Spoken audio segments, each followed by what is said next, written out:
Welcome to episode 2 of the Sunday Debrief Podcast, a show where the boys talk ball, deliver hot takes, and debrief your NFL Sunday with you.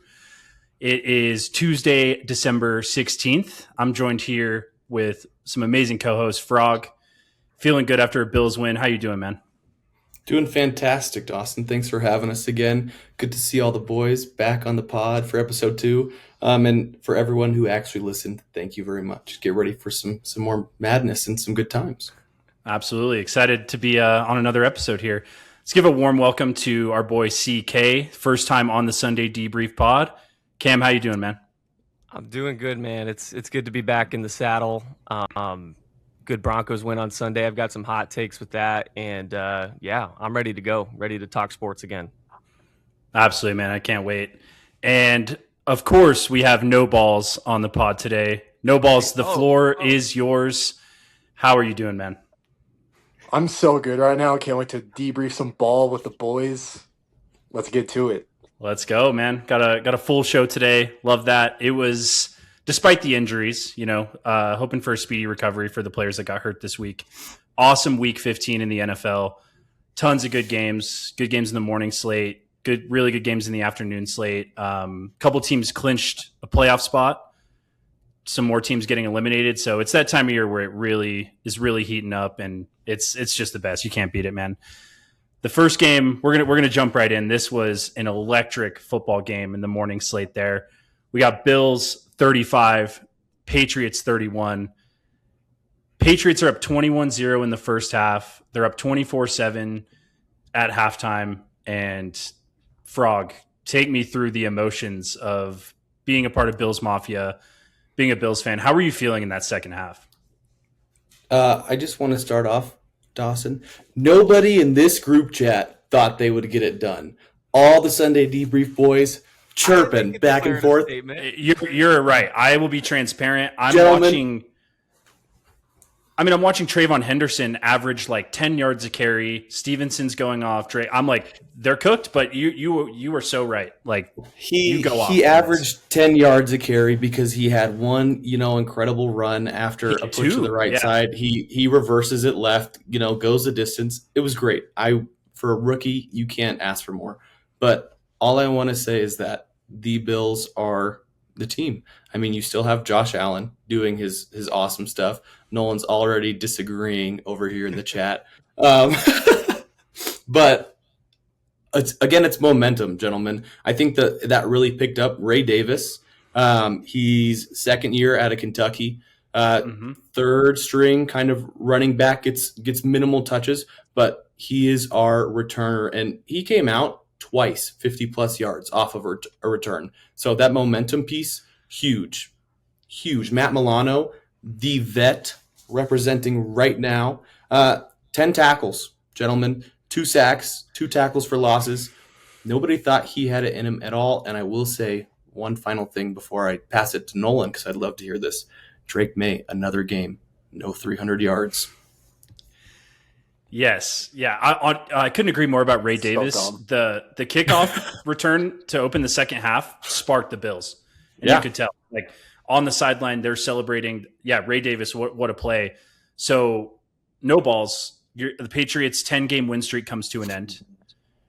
Drake Maye looked a little bit like the stage was a little too big for him in the second half. Subpar defense that the Bills have, got some stops on Drake Maye and the Patriots offense. They only scored, they scored 7 points in the second half after being up 24-7. Are you nervous about the Patriots going into, the postseason, or is this just a little hiccup? Bills say, hold on, little bro. Like we're still here. How are you feeling about this, NoBalls?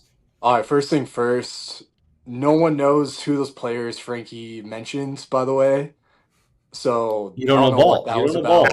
Avid ball knowers do. And also, I'm not worried at all. Not worried at all. Will Campbell's on the plane, our best O-lineman. And then, bro, I'm not worried, bro. Every streak has to come to end, and we're chilling.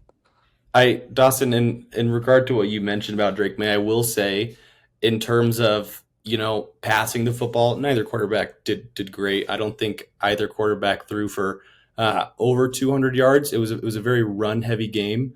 Could have had a little bit to do with the weather. Obviously, the colder it gets, little slurries outside, you're more likely to run the ball. But I think that in the air game, neither quarterback really excelled at all. So it was give and take there. But again, the Bills, I think their ability to run the ball right now is taking them lengths. I completely agree with that. I also want to know, what did Sean McDermott and what did the Bills O-line coach say to them at halftime? Because in the second half, the Bills O-line, they beat the shit out of the Patriots up front. James Cook was balling. And you mentioned Josh Allen through the air. Not his craziest game in terms of yards, but 19 for 28, 193 yards and 3 touchdowns. Very clean. It's very efficient. And the most impressive thing about the Bills, to me, is if you look at week 1 of the season against the Ravens, they did the same thing. The Bills never get out of their game plan. Like, when they're down, Josh isn't phased. They stick to what they do best. They run it with Cook. Yeah. They throw to their tight ends. Shakir, everyone eats. Like, I think that's a trait that is going to be really valuable for the Bills, especially if they have to go on the road in the playoffs and beat some of these good teams who have a better record. But that was really impressive. I was one of the ones hating in the group chat too. I was like, has the torch been passed for the AFC East? But not yet. Credit Josh Allen, credit the Bills. And I'm sure this was a throwback. Tre'Davious White with that interception in the red zone, that was huge. So really good win for the Bills. Yeah, just to cut in, Dawson, in support of Frankie's side of this whole debate between him and Nolan and the Patriots, when the Bills allow 30-plus points this season, they're 4-1. The rest of the NFL is like 10, 98-2. So I thought that was sort of a problem with the Bills, was the defense, obviously. But their ability to come back in these games and not let that affect them is pretty special. And I feel like a lot of that is owed to Josh Allen just being Superman mode and everything. But I was doubting the Bills a little bit. But now, as we come down to the end of the season, this last stretch here, they're probably the scariest team. And as a Broncos fan, I would not like to see them. Bro, what are you talking about? Bills are not the scariest team. Their defense is ass. Josh Allen. They got Josh Allen. They have the best quarterback left in the slate in the field. You can't argue with that. Recency bias. The Pats won. Everyone be like, "Oh, the Pats are Super Bowl favorites." Well, Nolan, I'll say this. Let me say something nice about Drake Maye before I rebuttal that. He's been great. Go ahead. He's been awesome.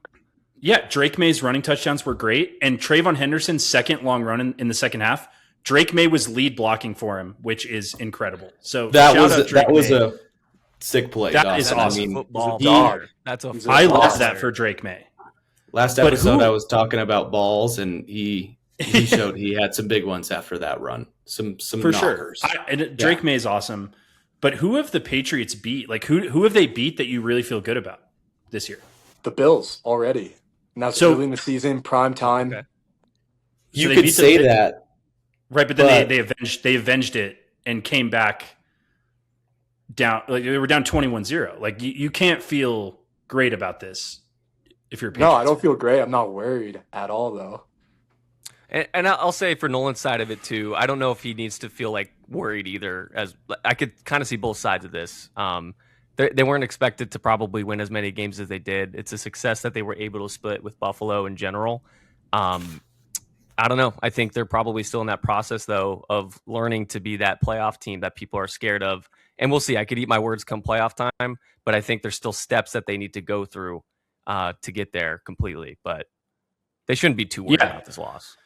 No, for sure. I mean, they won 10 games in a row. That's very impressive. I don't want to discredit the Pats' success in any way, but if I see that, like, what makes Josh Allen, like, he could do that again in the playoffs. It will be at Foxborough. I don't know, just a thought, but yeah, really good win here for the Bills. Bills are still one game behind the Patriots. The Patriots do not have an easy game next week. They are playing the Ravens. They are underdogs. So if the Patriots lose that and the Bills win out, I believe the Bills would take the division, but I could be wrong on that. Yeah, Nolan, do you think Drake Maye is going to be able to perform at a high level in the playoffs, possibly on the road, when it matters most? Yeah, no doubt. Drake Maye is going to perform every week. Not a doubt in my mind that he's not. Ant's Bakemas right now. He's in a good mood. Chris's spirit. Yeah. Fair. Yeah, fair enough. One last point I want to say about the Bills defense is, Frankie, like, are you worried? Like, the Bills don't want to have to do that in the playoffs. Like, you don't want to have to, like, against the Ravens, like, they're cooked, they come back. The linebacker play, especially in the first half, was really poor. There's guys getting blocked, they're not in position, not in their gap. But then in the second half, they were able to get the Patriots in down and distance, get a couple stops. Like, what needs to change for the Bills where they're able to just play a clean game, kind of like they did against the Chiefs? When they beat the Chiefs, it was just a really clean game by them, looked great the entire game. But if they come to Denver, they don't want to have to do that, right? Like, no, but I totally hear what you're saying. I'm not extremely happy with the Bills defense. I think a lot of it dials down to consistency and a little bit of age. If you think about it, I mean, you got Tre'Davious White lining up. He's 31, maybe 32. Joey Bosa's not a young guy. Matt Milano's not a young guy. You have Bernard and you have Benford, but both guys were out last week due to injury. So that was a big hit on Buffalo's defense. I think right now Cole Bishop is the guy you're really looking at. If Joey Bosa can make plays, he can make plays.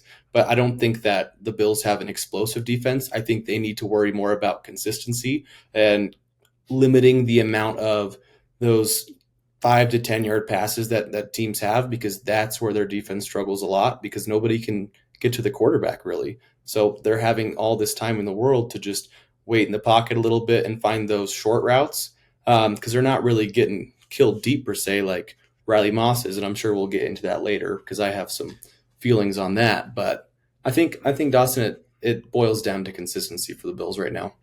Yeah, definitely. I would want to see, like, what team that Josh Allen's had that's made a deep playoff run, like, where does this team rank? I think they're probably like the 4th best. Like, if they had the team that lost in the 13-second, I'm sure you don't want to remember that game.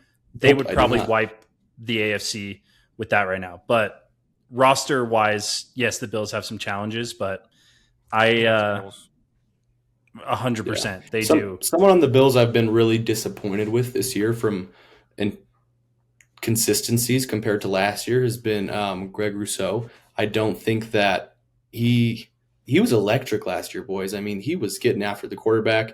He was dropping back, making plays, and really this year he's been quiet. So I'm a little saddened to say that because I'm a big Rousseau fan.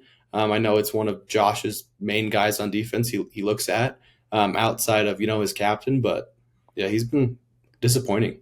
Yeah, for sure. The divisional game against the Ravens last year, he was excellent. And they're going to need to rush the passer if they're going to make a Super Bowl run. There's just no other way. They can't let teams run the ball like this, and they have to rush the passer. But yeah. Really, really, really good win for the Bills. Really, just fun football game. Credit to the Patriots. They played really well. But better luck next time. Right, NoBalls? By the way. Nolan, it's all love, brother. Yeah, okay. For the sake of this pod, I really hope we get Bills Patriots in the playoffs. It would be awesome. I want to see Frankie. Give me that rematch. Give me that rematch all day. Yeah. I'm okay with that, Cam. I think it'd be a great game. I think both times that these teams have met, it hasn't been a letdown. I think both teams have played up to the expectation. The Bills are kind of the team that, like, they play down to competition is what I've noticed. If they're not really, in that competitive feel of feeling like they got to put it down somebody's throat, they're not going to go out and do that. They'll take their time or they'll come back. But I think in this game versus your Pats, Nolan, I think they did something a little different where, again, they got down bad early. And it was more of like a Broncos comeback or a Chiefs from last year comeback that we saw, which typically isn't in the Bills' cards. Other than week 1 this year against the Ravens, I really haven't seen that. Mm-hmm. Yeah, not worried. Not worried at all. Okay. We can, That's okay. No. Not worried at all. Be confident. What's the next game, Dawson? Fair. NoBalls is ready to move on. He almost ducked the pod tonight, but we're glad he's here with us. We love you, Nolan. Next game, it was not a great game. A few notes here. Ravens 24, Bengals 0. Burrow threw 2 interceptions. Second week with a pick 6. He threw one against the Bills last week. There's definitely problems in Cincinnati. Like, I think Zach Taylor could be gone. Quotes from Burrow too. 100%. Yeah. Mm-hmm. Yeah. Cam, what are your thoughts on that? Like, Burrow, is he hinting at like he wants to be done, or like a trade me now kind of thing? Like, that's concerning if you're a Bengals fan. This almost gives me, I don't even know if this is like a switch teams kind of thing. This almost gives me the vibes of like Andrew Luck.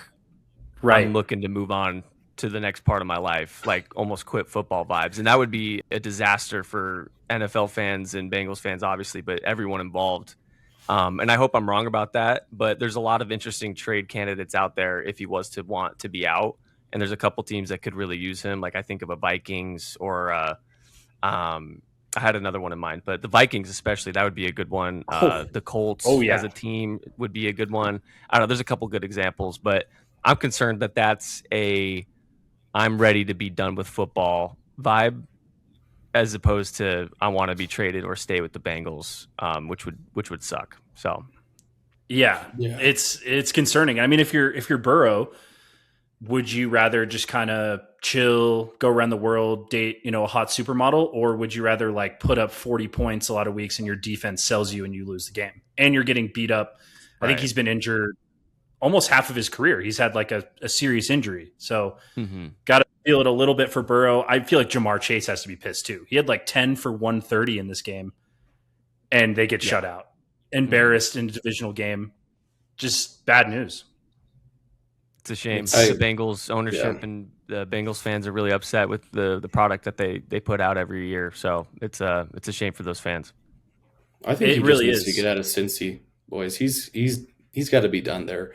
He outside of their Super Bowl, and that's a high for any quarterback, obviously, but the high was high and it was just been followed by lows. I mean, the Bengals are getting beat out of their division by a middle of the pack Ravens team right now. Bro.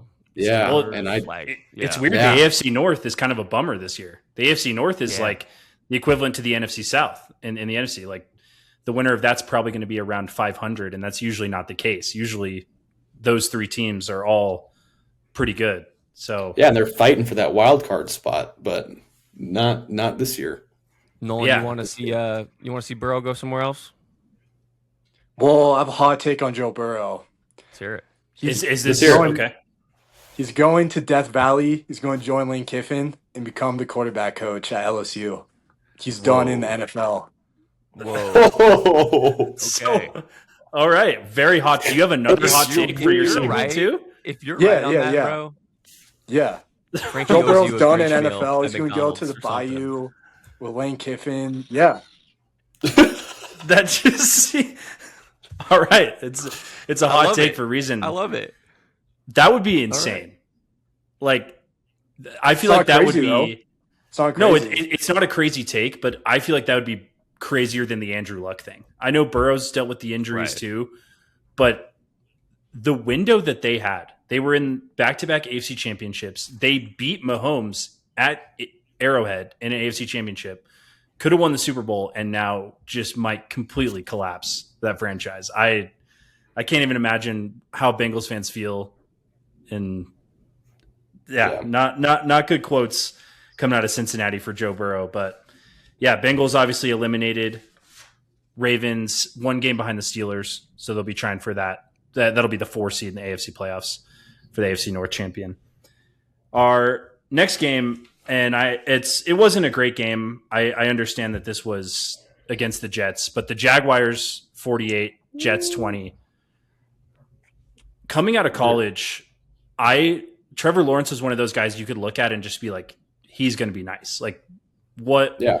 There's not much to hate about Trevor Lawrence, and I feel like he's he's not lived up to that standard. I know it was against the Jets, but he threw for 5 touchdowns, one touchdown on the ground, so 6 total touchdowns, and the Jags look legit.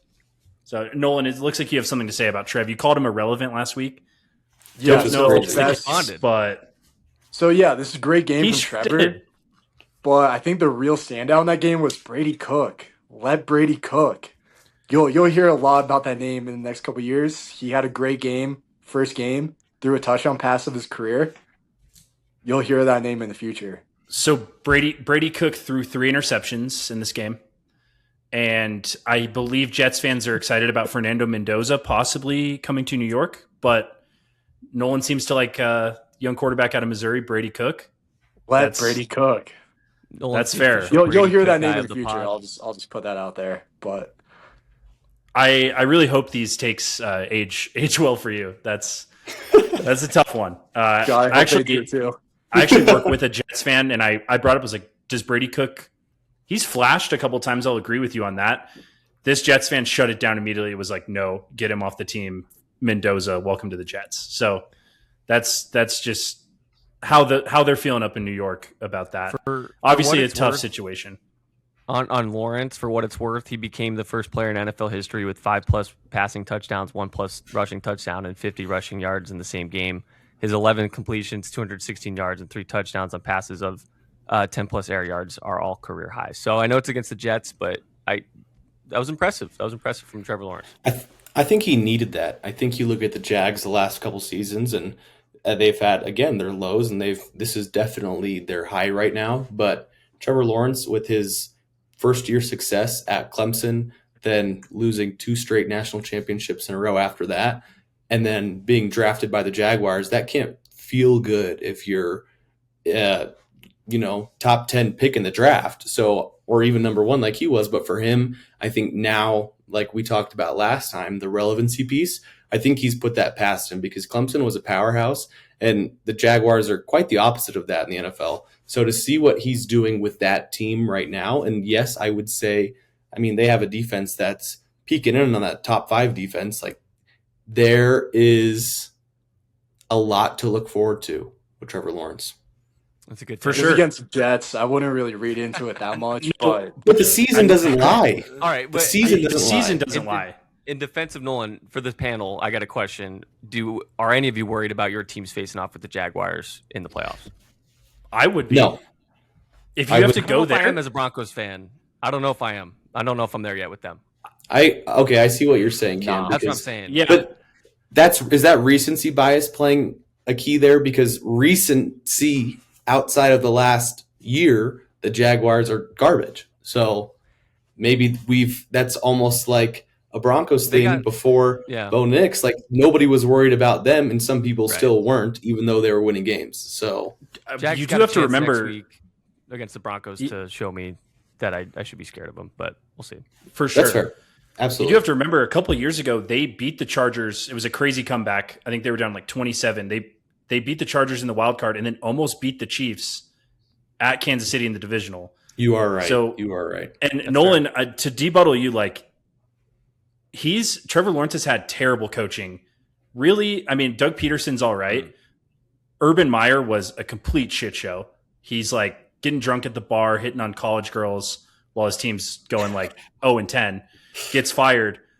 Now Liam Cohen was the OC for Tampa when Baker Mayfield was balling, and we talked last episode how he struggled. Now Trevor Lawrence looks really good. Maybe it was just the right fit, but I think this was his kind of coming out game where you're like, okay, he's a dude. The defense is good, but Cam, I agree with your point. Next week at Denver, it's a big test. Yeah, you will find out what the Jags are about. Good point this way on Cohen. Yeah. Cohen's really helped them. They're playing well. Irrelevant. Sorry for the boys. Brian Thomas, Duval. Jacoby Myers has become the clear wide receiver 1 there too. Brian Thomas Jr., fantasy owners. Sorry, I don't think he's been producing very much, but since they traded Travis for Jacoby Myers, they're balling. They're putting up 30 points a game. Jacoby, that was a great trade for them. Very true. So Jags, 3rd place in the AFC right now. We'll talk a little bit later in the show about the postseason, but they would be set to, I believe the Bills would go to Jacksonville if the playoffs started today. So we'll see how Frog feels about that. Cam, I'll give you this game. Chargers 16, Chiefs 13. Obviously, pray for Mahomes for a speedy recovery, but the Chiefs are cooked. It's over. For the first time since 2014. Done. No Chiefs in the playoffs. The evil empire has fallen. It's like in the end of Return of the Jedi. Everyone's going out and celebrating. There's fireworks going. Everybody's happy. I got to be honest, though. As someone who's hated the Chiefs over the last couple of years, it was kind of sad the way it happened. Yeah, you don't want to see anyone get hurt. Nobody wants to see that. Nobody wants to see him get hurt. That's terrible for him. I hope he has a good recovery. Football's better when the Chiefs are hateable. But it feels good that this is their time is done, at least in this era. And now we'll see what they do after this, post Travis Kelce retiring probably, or if they have to move Chris Jones, and this post Mahomes, post Malone ACL injury. So it was sad the way it happened, but this team didn't have it even before that Mahomes injury, and we knew that this was going to happen inevitably after the last couple of weeks. They've just been terrible since their bye, and props to the Chargers. They keep winning some tough games here. I didn't think they were going to win that game against the Eagles last week. Herbert is showing that he's very tough, and he's finding ways to win. But the evil dynasty, the evil empire is done. And I feel pretty good about that, at least for the short term. We'll see if they can rebuild and be back next year. So many people, and I've heard this line so many times, think that the Chargers will eventually Charger, where they just fall apart, whether it's injury and, you have Joe Alt going out, all of that. But do you guys think that that's in the future for them? I mean, looking at the season they've had, are they going to just disintegrate in front of our eyes, or do you think that they're going to finish strong and remain a playoff team? As long as Madison Beer stays on that sideline, I think the Chargers have a real shot of going to Super Bowl. That's fair take. Fraud. They're not for legit. The Huzz. They're not legit. I don't care about this Madison Beer business. They're not legit. You think they're going to fall out, Cam? I think Chargers are going to Charger. I think that's what they do every year. Those injuries that they sustain to the offensive line is just going to be too much. Herbert has been getting sacked more than anybody else as of late, and that's just not a good recipe for a Super Bowl team. I will say that's really sad because I do love Herbert as a quarterback. I think he's a really good quarterback. I got a lot of respect for Herbert. Yeah, me as well. So we'll see. Sure. We'll see what happens. He's been great.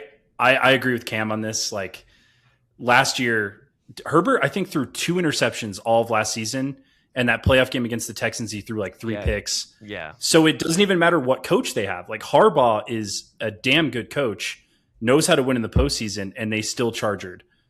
No balls. Madison Beer was not on the sideline for that game. So good point. Maybe there might be something there. Yeah, maybe she's like the spark that they need. If I was Justin Herbert, I'd want to ball out too. If I was any Charger player. Yeah, literally. They're doing it. They're answering the bell. They're winning games. They're finding a way to win these games. Like Justin Herbert's getting the shit kicked out of him. He's proving that he's very tough. An interesting point I have about the Chiefs is like, I want to know what your guys' thoughts are. What happened, because they started the season pretty rough. They didn't have a great record, and then leading up to that Bills game, if you remember, they looked pretty nice. Like everyone was like, "Oh, they're back." And then the Bills beat them, and did they run out of gas? Like that was a surprise for me. I know, they have some older players, but the way they looked in, maybe weeks like 5 through 7 there before their bye and then the Bills game, I thought they were going to be back, but clearly they did not have it. Personally, Dawson, I think that two big things for me. Magic has to run out eventually. I think the Broncos this year have some great magic. I think they have the momentum. The dice is rolling for them. Otherwise, I think that the Chiefs are a team. Obviously, Andy Reid's done a great job with them, but age is catching up to them, number one, and they've been so good that they've had some draft capital, but a lot of the players they are drafting in those skill positions are getting hurt. And the longer you run a similar scheme with the same guys and the same quarterback, coaches can start to coach around it. Like that's what they're paid to do. They're paid to find weaknesses. So eventually teams are going to start catching on, and the Chiefs' magic that they once had is now just defensive play in the other team's playbook. So I think it's a mix of things, but yeah, for sure. Yeah, they clearly didn't have it. The Thanksgiving game, the game against the Broncos, and they barely won against the Colts too, who have been collapsing. So obviously prayers up to Mahomes, but no more Chiefs in this postseason. Cam, you brought up a point of like it was kind of sad in the way that it happened. I was watching an edit on like TikTok last night. It was like a sad song. And it was like the Chiefs dynasty is over. And for a sec, I was like, do I feel bad for the Chiefs? And I was like, no. But like, yeah, it is sad what happened to Mahomes. But you almost want him to lose in the playoffs to like the Bills or someone else. For sure. That's the way to be the way it goes. Instead, it kind of just went 100%. And they can retool and they can have a future now with Mahomes for the next 7 or 8 years that could still be part 2 of this dynasty, like much like the Patriots were when Tom Brady got the torn ACL. They're on similar career paths in that way, Tom Brady and Mahomes. So we'll have to see what they do. But at least for this year, the fact that the Chiefs aren't going to be in the Super Bowl is awesome. I think it's more sweet for us too, like me, Nolan, and you, Cam, especially because the Chiefs again are an AFC team, and the Bills, 4 out of the last 5 years, who has eliminated them from playoff contention or the Super Bowl? It has been the Chiefs. The Broncos in division rivalries, and then even Nolan, the Patriots. Like the Patriots were the dynasty before the Chiefs took over, and I think that I don't know. I think for us it's more bittersweet than it is maybe for a lot of other fan bases. But because of how close we are and how all of our teams kind of line up to in coherence with that dynasty, it's a little more sweet for us than I think most people. Absolutely. For sure. I would have loved it. Cam, I love that you brought that up. Like if the Bills would have beat them in the playoffs on like some last minute call and Mahomes is whining to the ref and we're all just like, bye. Like that would have been sick. But of course Mahomes gets like carted off. He tore his ACL. But it's like, oh well. I don't know. Not really. It's kind of sad. First time since 2014. So long time, 11 years and no more Chiefs. So the AFC slate is wide open. It's open. Was that first one with Alex Smith? They had a couple with Alex Smith. They weren't winning Super Bowls, but Alex Smith had him in the playoffs. Yeah, okay, but he played into that streak. 2018. Mahomes first was 18. Patriots beat him in the AFC Chip in a crazy game at Arrowhead, and then the run. But I think there's a stat. It's like since 1998, this is the first AFC playoffs without Brady, Mahomes, or Peyton Manning. Crazy. Yes, which is crazy. So it's definitely it's gonna be a new era, a new feel this year at least. Yeah. Oh yeah, which is wild. Yeah, there's not going to be a quarterback that's won the Super Bowl that's playing in the AFC playoffs this year, which is insane. I think it makes for a really exciting postseason run, especially for your guys' fan bases. That's awesome. But yeah, tough, little bit of an ugly football game, but Chargers get the dub there. They technically are still alive for the AFC West title. I think the Broncos have to lose out. Chargers have to win out. They do play, so it's a long shot, but it's a long shot. Technically still alive. So good win there for Harbaugh and his squad. Couple more morning games here. Texans 40, Cardinals 20. Not a ton of notes here. Our producer Matty Ice is wearing a CJ Stroud jersey, so I'll shout out CJ Stroud. He clean game. He looked good. 22 for 29, 260, and 3 touchdowns. Pretty solid for an offense that has not been great all year. And the Texans look like a real threat in the AFC. I can't lie. I think the Broncos could beat them. I think the Bills and the Patriots could all beat them, but it's not a team you really want to see. That defense is scary. What do you think? Good on the. I'm not worried at all. Defense is really good, but not worried about the offense at all. That's fair. Yeah, I think good on the Cardinals for putting up 20 against them, but facts. NoBalls just doesn't seem to be fazed by anything. The Patriots. He's that John Morant meme. I'm good in the West. Yeah, Nolan's good in the AFC. He's good in the AFC, I guess. Hey, we're good in the AFC, bro. We'll see, bro. We'll see. One shout out I had for the Cardinals was Trey McBride. I was playing against him in fantasy, which sucks, but Colorado kid, 12 for 134, 2 touchdowns. That dude is damn good. I mean, CSU product. Brissett can sling him the ball, and shout out him putting Colorado athletes on the map. He's a damn good tight end. 100%. Another game from the morning was not a great game by any means, but Bears will be in the playoffs. Bears 31, Browns 3. Do you guys have any notes on this game? I would say Caleb looked good. I mean, I know it's the Browns, I can just give a quick one and we can keep moving. I think the Bears really do have a good chance to solidify themselves into the playoff picture, especially with the Lions kind of dipping out a little bit. That was one of the best games of Caleb Williams' career, so that's also a good sign against a good defense.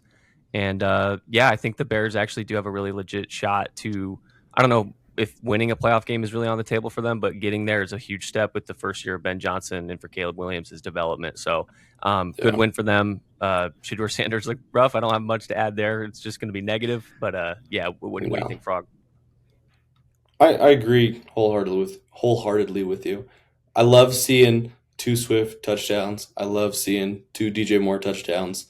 I think those are guys' names we haven't really heard in a while. Kyle Monangai kind of stole Swift's spotlight a little bit.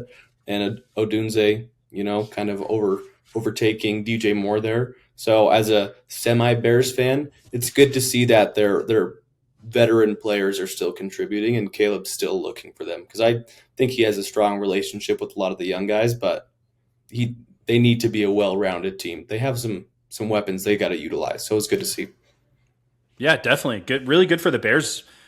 The Browns beat the Packers in Green Bay this year. So this was obviously a game the Bears should have taken care of business, and they did. 31-3.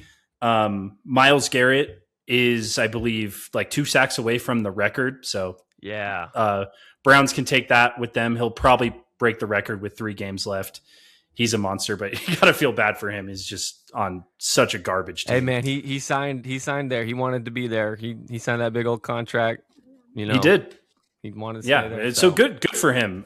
He's just been a nightmare all year for offensive lines. But Bears, I would say Bears could beat anyone in the NFC if they bring their stuff. I think the Bears could have a real shot. They're a solid team. Ben Johnson's done a great job. Yeah, it's been fun to watch. They run the ball really well. Yeah. Moving on here, I'll just say a couple scores. How many more games on the slate to cover? We have like 4 or 5 more games. All right. Eagles get back. They get a get-right game, 31-0. Not much to say. Good for the Eagles. Raiders are ass. Pete Carroll's done. Big one that we wanted to talk about here, afternoon slate.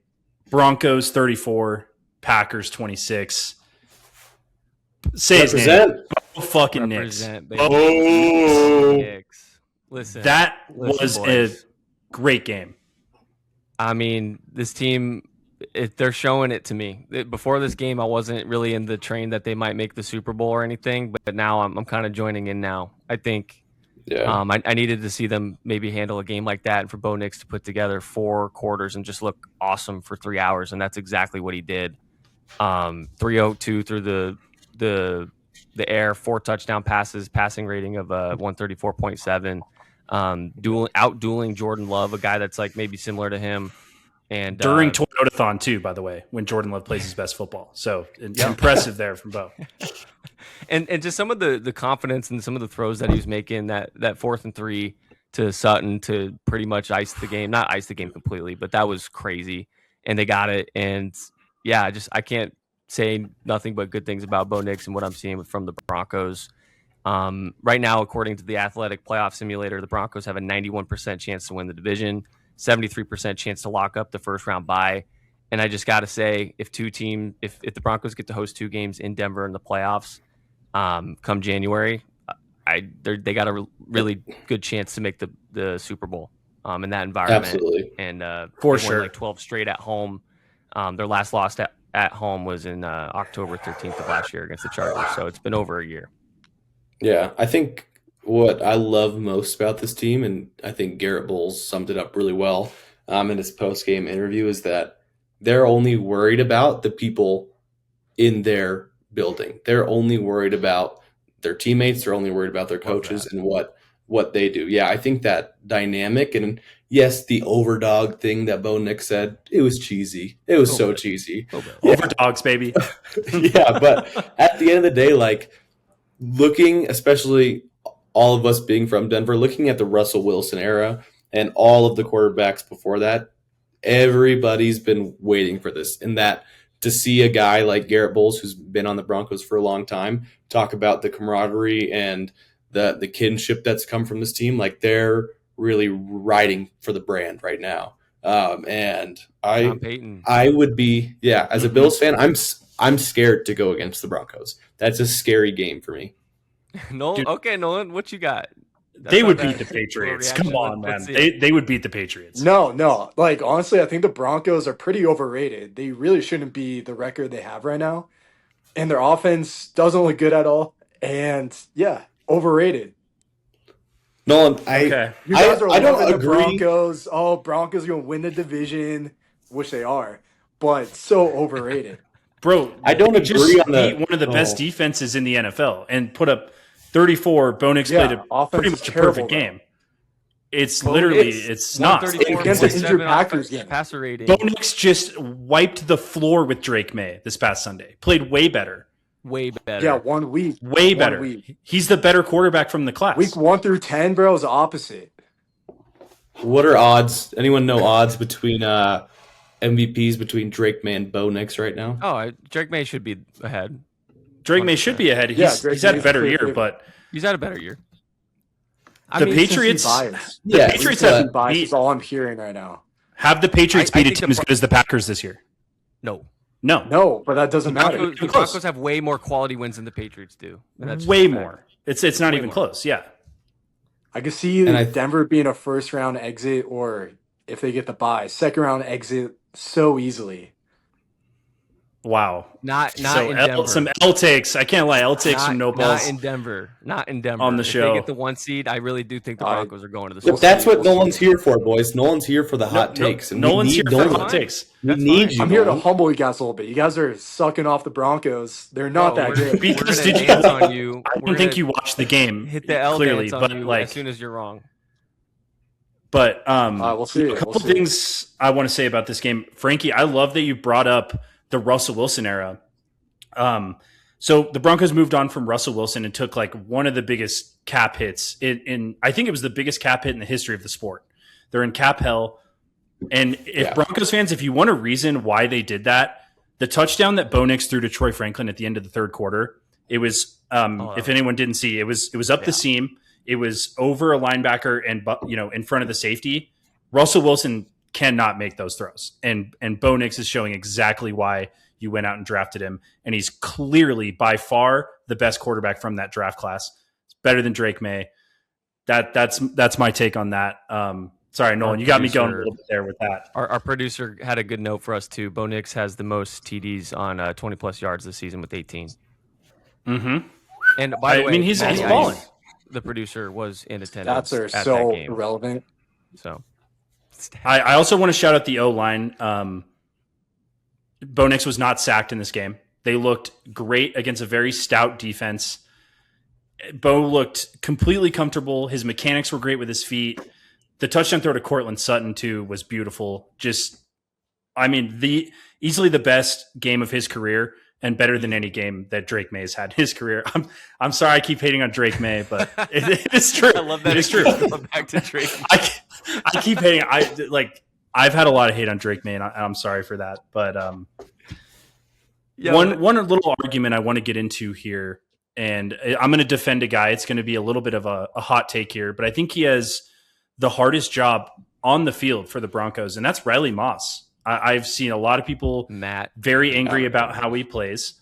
I know, I'm not saying Riley Moss is the best corner. I'm sure there's someone better that we could get to play that role. But if you're opposite Surtain and other quarterbacks and offensive coordinators know that the refs are going to call kind of bullshit pass interference on you, they're just going to throw it up every time. It was a bad call. Riley Moss has a hard job. He does. Yeah. I know a lot of Denver fans are going to hate on him, but he had an interception in this game. I think he's done a decent job. I know against CeeDee Lamb and George Pickens, it was tough. Last year against Higgins and Chase, he had a really tough day. But I think this is just going to make him better. And, that Broncos defense is really scary. But someone's going to take the low lights in any defense. The Broncos defense is exceptional. They have 10 more sacks than the next best team. And when teams are going to score on them, it's going to be looking like Riley Moss is sort of the easy target and that guy. But someone's going to have to take some of that blow, if you will. Like, it's going to look and reflect poorly on somebody, and that's just who it is on this great defense, Riley Moss. Yeah, 100%. I agree wholeheartedly. Matt says he can't keep his feet or turn his damn head around. Oh, look, I agree. I agree with some of that for sure. Like, he doesn't really pass the eye test, but he's also a white boy from Iowa. White boy from Iowa, and the refs are racist towards Riley Moss. Like, they are throwing a flag on this dude no matter what. It seems like it's pass completion this year. Yeah, that's not a terrible pass completion when again Patrick Surtain's lining up across field from you, and you know they're going to throw you the ball. Right. Like I think he just gets Riley Moss more than anybody else gets caught on a deep ball. That's where teams really target him. And like I said, he's going to look look a like little the handsy. low mark. He's going to look look like a the handsy low gentleman. A little bit. Yeah, for sure. Hey, Broncos though. I mean, Bo Nix, if he's playing like this, then they're in real business. That's all I got to say. 100%. On the other side, the Packers, I don't know where they're going now. That injury to Parsons and some of their tough other game. stuff. Watson, Christian Watson too. Tough. Yeah, that's tough. Mm-hmm. That's tough injury. Also got to shout out PS2. That interception, running with Christian Watson, who's one of the best deep ball threats in the league, picking it up like that changed. That the dude's game. so good. He's so good. That was not even. That was a electric pick too. That wasn't just. Oh, it was so good. Yeah. That was PS2 showing his defensive player of the year. I know. No balls is not happy. He hates the Glaze. The scariest thing about the Broncos, I think, is that's all I hear. They've won 11 games in a row, which is unbelievable, by the way. That's like kind of unheard. That's a crazy run to go on. But a lot of these games, like the Giants game, the game against the Raiders at home on Thursday night, like the Broncos are winning, but you're like, this team is so far from their best. And now we're kind of seeing it. This last game against Green Bay, we're seeing a closer version to what the Broncos can be. And if they get games like that from Nix, like I also like the Bills, but I think it might be a tough matchup for the Bills considering how good of defense the Broncos play. I think it's a tough matchup. You have a coaching advantage as well. I'll take Peyton over Vrabel any day. And I think it'd be a tough matchup for the Patriots too. But Peyton's won a Super Bowl, Nolan. Yeah, he's the most experienced coach that's going to be in the AFC playoffs. There's no question. McDermott's been knocking on the door. And they might have home field advantage. And it's hard to play here. Yeah. That you can't deny that. Do you think that Sean Payton calling offensive plays holds the Broncos back at all, though? Because sometimes I get a little I'm a little iffy on a lot of the play calls, and some show absolute balls. You have been like that 4th and 3 where he went to Surtain after the third down, same exact play, or not Surtain, I'm sorry, to Sutton after that same exact play. I was sweating. I was so shocked he threw that ball, and electric again once he caught it, and I bet Matt Stadium went crazy. But I'm coming around a little bit on the Sean Payton stuff. I thought he was being a little too careful with Nix, but now that I feel like he has a sense of confidence in this team and their ability to make big plays when they need to, and his defense if they don't make the big play. And I feel like he's really letting Nix go and be himself, and I feel like that's why we're seeing the best version of him. So I'm starting to come around a little bit on the Sean Payton play call stuff. Okay, I agree 100% with Cam there. Like you look at even like a month ago, they're running a bunch of screens. The offense they're not finding any rhythm. They're not letting Bo be Bo. A lot of people like to say like, and now they are. Like Bo was out there slinging it. I think Sean put together a great game plan. And I really hope they can continue to do that in some big moments down the stretch. Yeah, so really, 100%. Really, really good win for the Broncos. That I was going to say before the game that could have been a Super Bowl preview. I don't know about Green Bay now, but a really good team in the NFC, a really good defense, and the Broncos proved they are like that. They're legit. By the way, Bo Nix is 2 wins away from tying Russell Wilson for the most wins for a quarterback's first 2 seasons. Wow. 3 away from breaking it. To mention Russell Wilson, like that's a dude who must be kind of salty about what's going on in Denver right now. Like probably he came in all cocky, and the Broncos are so much better without him. I got to feel for Russ a little bit on that. He's good. All right, moving on from the Broncos game. A really, really good game here in the afternoon slate. It was Rams 41, Lions 34. Lions were up 10 in the second quarter of this game, and the Rams are really damn good. Like the offense that McVay runs, the weapons that they have, they're able to hurt you in so many different ways. And as a Seahawks fan, I'm scared for Thursday night. Like the Rams they're damn good. Devontae Adams got hurt. Best team in football.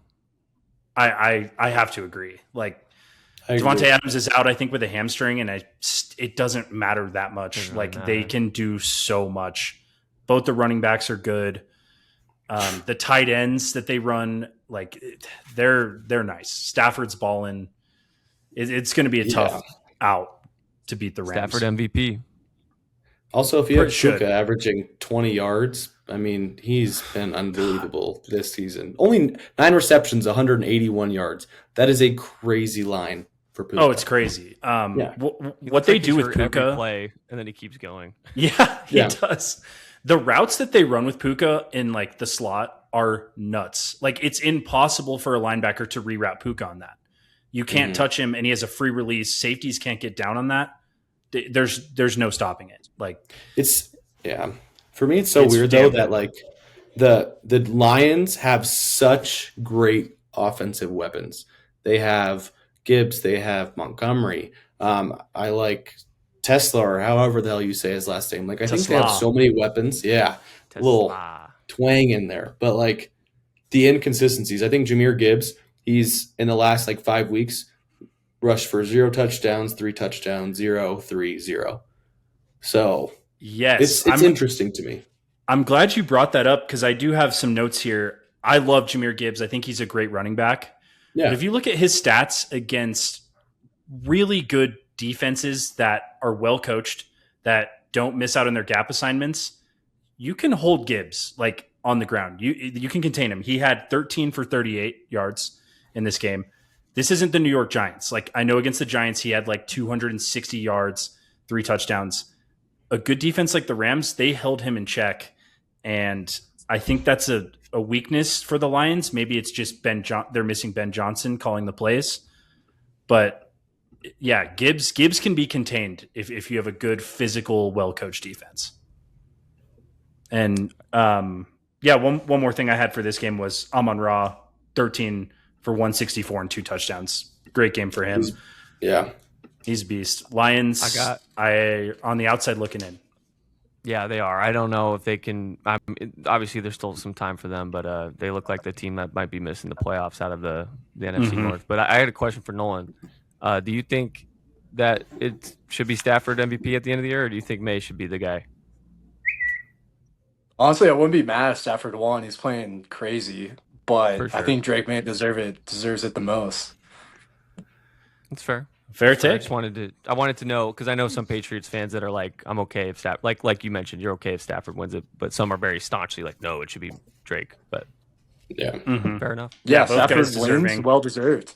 Yeah, for sure. Drake, both have had a great season. Cam, I agree. The Lions, there's 3 teams from the NFC West and the NFC North that are all really good. And the Lions might be one of those teams that doesn't make the playoffs. Our last game to your team, Dawson. Yeah, let's see. I was going to go over. I don't have a ton of notes. This was an ugly game. Seahawks 18, Colts 16. Seahawks with 6 field goals from Jason Myers. It was an ugly game, and like I'm starting to question Sam Darnold's ability to win this time of year, and also to beat. Like the Colts are a desperate football team. You could tell they played that way. They're trying to fight for a playoff spot, but we almost lost to Phillip Rivers. Like they nailed a 60-yard field goal with like 30 seconds left and would have won the game if credit to Darnold for leading a little drive there at the end, but not what I want to see heading into Thursday night against the Rams out of the Seahawks. Yeah, I think that's fair. I mean, I think with the Colts, we've all heard the Phillips Rivers banter. We all have our he played well. Wasn't bad. He's still a game manager. Like he still can read defenses. Like They stymied up the game, and that's what it was, a stymied, hard, like, game rock throwing fight. Yeah. I haven't been like a huge Rivers analyzer. I mean, he's been out of the league for 4 years, but watching the way he throws the ball, sometimes I'm just crazy. Like, how? Like he's stiff arming it. Yeah, and I'm like, how are you slinging it like that? He did. I feel like he can still read a defense. I think he looked a little slow, as any 44-year-old on an NFL field would. Like better probably than I would look right now.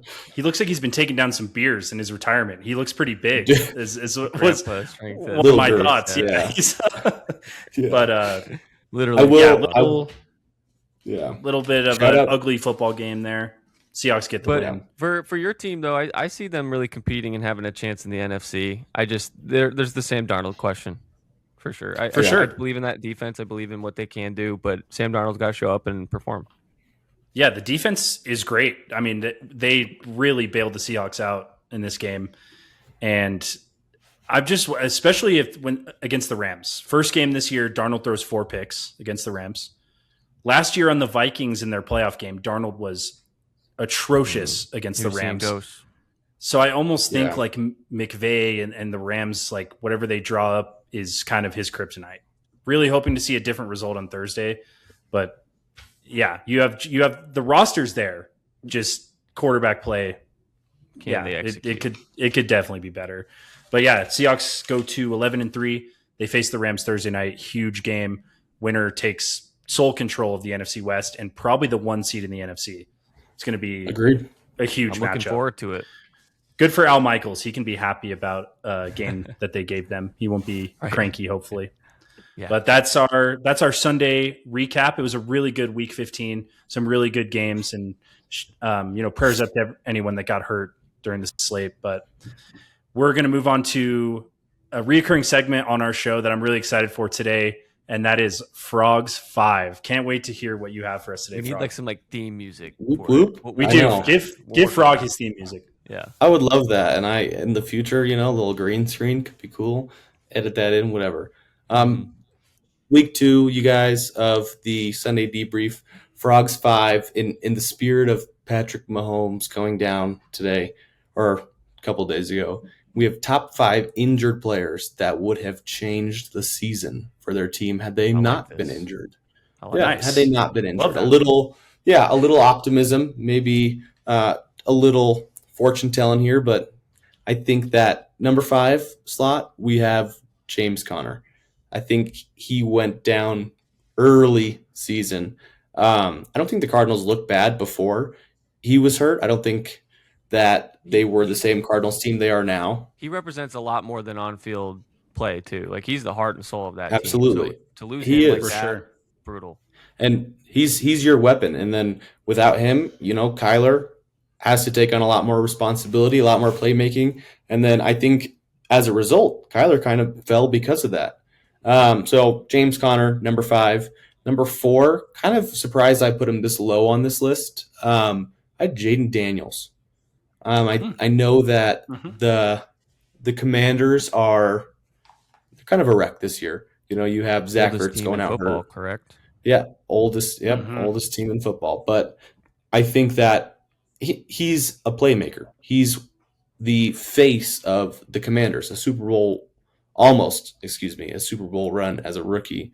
I mean, that's pretty unheard of. But I think there was a lot more pieces missing that the Commanders didn't have this year. So that's why he's at number 4. 3, Mr. Showtime. I put Malik Neighbors.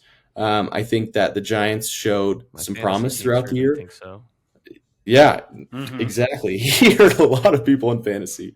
But I think Neighbors, boys, he was such a joy to watch every Sunday. He was so fun. And I think that if we would have had a whole season with him, getting into Jackson Dart a little bit, even with Jameis, I think that would have been something special. Number 2, maybe the hottest take, I put Mr. Mahomes, old Patty boy. I think that the season wouldn't have changed that much, but I think, again, he's the glue that holds them together outside Andy Reid. And had he not gone down, could the Chiefs have pulled some magic? That's just my wondering. Was there any magic left in the tank? Mm-hmm. Yeah. A lot of what ifs there. Dawson, do you have something? No, I was sorry. Nolan was making a dumb face, so I was just thinking back. I was going to say, I agree with that take. If Minshew doesn't come in, maybe the Chiefs win that game against the Chargers, and they're still alive. Right. And so that's a good take by you. Yeah, they could have made a run. We don't know. That's the thing with this list. We don't know the possibility or the outcome that could have been. Number one, I think this is a total biasy towards myself, but I put Daniel Jones. I think that, I really like the Colts going out. And I know it's more of a recency thing, but I think Phillip Rivers hurts you a lot. I think that's a last-ditch effort. I mean, you still have Jonathan Taylor. You still have weapons. And I think that if the Colts had picked up a little more of what they were doing early on in the season and kept that momentum and that energy, despite this losing streak that they've been on, it hasn't been pretty, but I think that Daniel Jones was the face of the Colts and who they really needed. So I was really saddened by that one. But Frogs 5 this week, the what if 5. We need a sponsor on there too. But hey, great list. Yeah, we need a sponsor for Frogs 5. Yeah, that's awesome.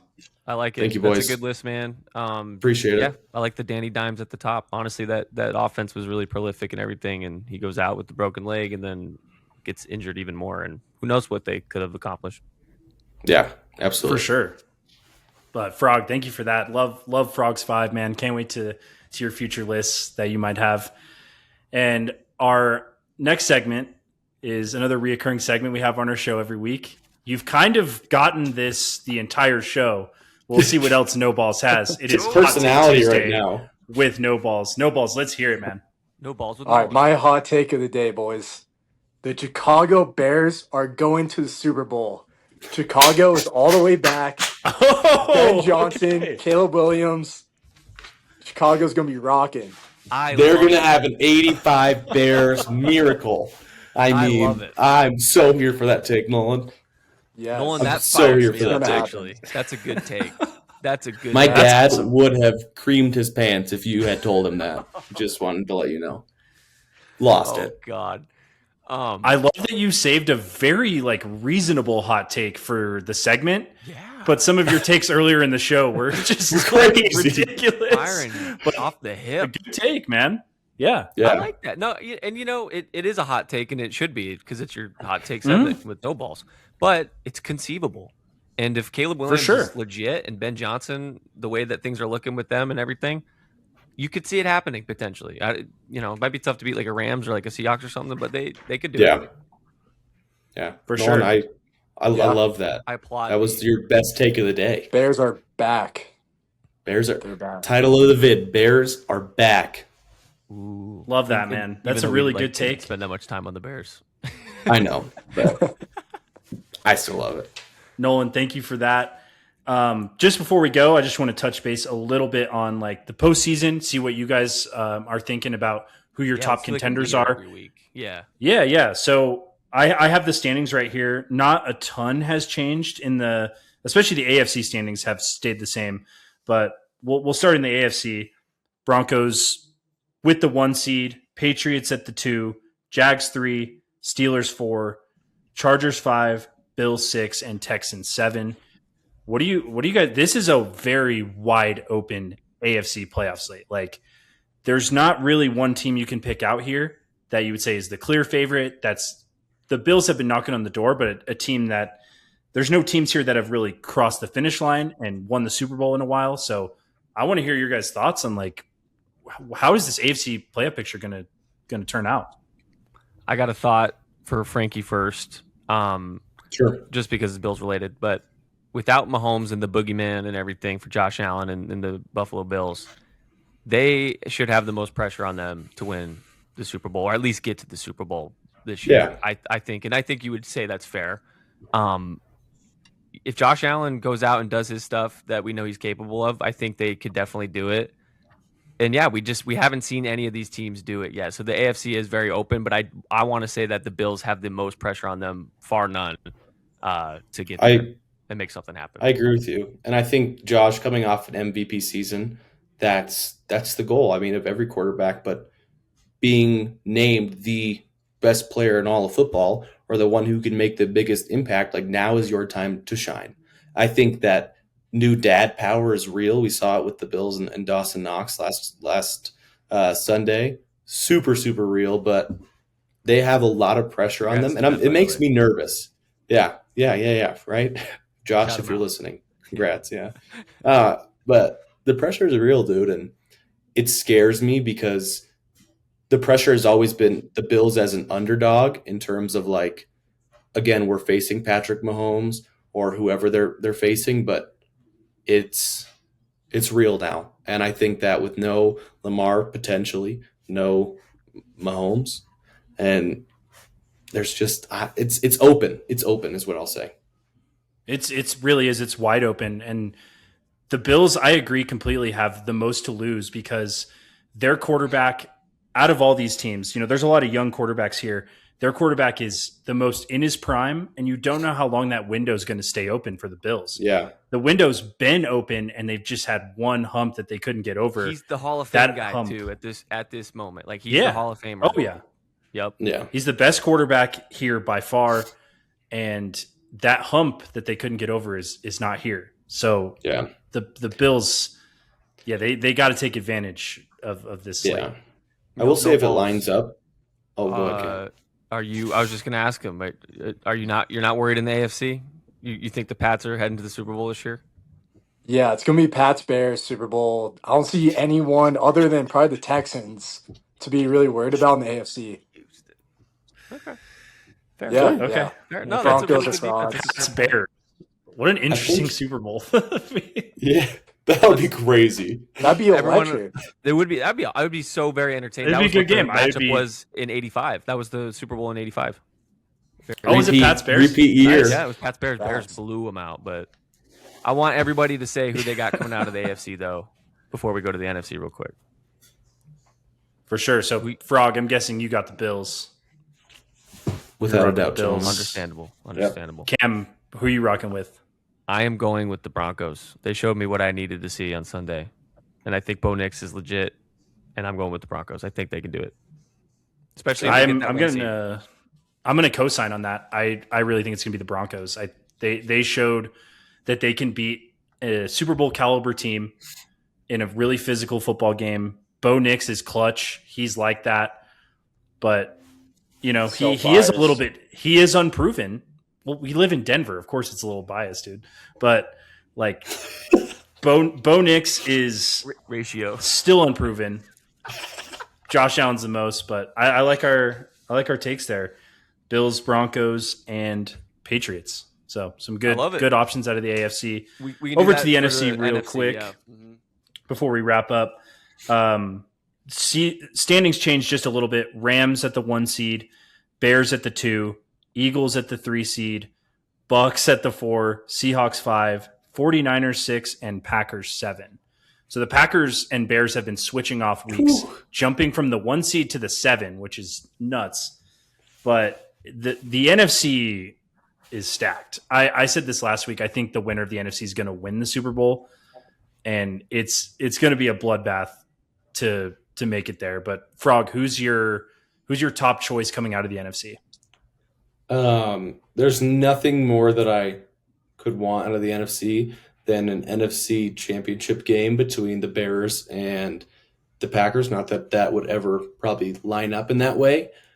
However, I'm going to rock with Nolan here. I think the Rams are the favorite, but I like the Bears. I think the Bears are sneaky good. I think they have a little Jaguar mentality going on. And if the schedule lines up right, I can see it. For sure. I think it's a good take. Showing the Bears a little love here. Yeah. NoBalls, I mean, do you have any thoughts? I know you shared your hot take. We know your answer from the NFC, but back up the Bears going to the Super Bowl. Like, why do you think that? Yeah, no, I think the Bears are just the best team in the NFC by far. Okay. By far. Interesting take. I'll go to CK here. Who's your team coming out of the NFC? I'm really tempted to go Seattle, but I gotta be honest. I need Sam Darnold to show me first. I'm gonna go a little bit chalk here, and it's gonna be the Rams. And I got Broncos Rams, and more than likely the Rams would win that matchup. It's a little chalk, but top 2 teams in the NFL. You could argue. I think that's fine. I'm gonna go with I'm gonna go Rams. It's chalk. It's chalk. I of course, like I have to pick the Seahawks. That's my team. That's who I'm rooting for. The Rams really scare me. Another team we didn't talk too much about them, but the 49ers are also looking pretty nice. Their defense is injured. They beat the Seahawks early in the season. They're going to be an issue. But yeah, Rams are probably the threat. But I'll go Seahawks. So I got a Broncos Seahawks rematch in the Super Bowl. Oh yeah, that's right. Oh God, what a game that was! I think this would be a much better game than the 43-8 product we saw in 2013. I was just real quick on the Niners. That's a team that I've like hardly paid attention to this year, but they're very good. So they had a bunch of injuries, and now they're just kind of lurking there, and they look good. Yeah. Like Brock Purdy looks good again. It's not a team I would want to see really in the playoffs. No, they're only here because Mac Jones kept them floating. Right, he did. Shout out Mac 10 for that. Yeah. Shout out Mac 10. Nolan's favorite player, not maybe favorite player. Shout out behind Drake Maye. Mac 10. No, we're really setting up for a really really fun, entertaining playoffs. Considering that it's going to be new, most likely. Like the Eagles, I don't think are going to make it back to the Super Bowl. So we're going to have a new matchup. We're going to have a new team representing the AFC and more than likely a new team representing the NFC. And I love that. I love parity in sports, so I'm excited for that. For sure. Yeah. It's going to be awesome. I'm really looking forward to, this home stretch of the season. Got some, the Thursday night game, Seahawks-Rams is good. Saturday, Bears-Packers. That's going to be a good game. So, banger. We got a lot of good games to look forward to. But Frog, CK, and NoBalls, thank you guys so much. Great episode 2. Great show, boys. Really fun talking ball with you guys. I love it. But if the listeners out there, if you made it this far, make sure you hit subscribe.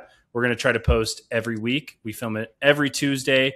And just want to thank you guys so much for listening and supporting the Sunday. Yes, follow the socials. We're new to this, so go give us some love. Go give us some hate. We welcome it all. Boost the algorithm. Yep.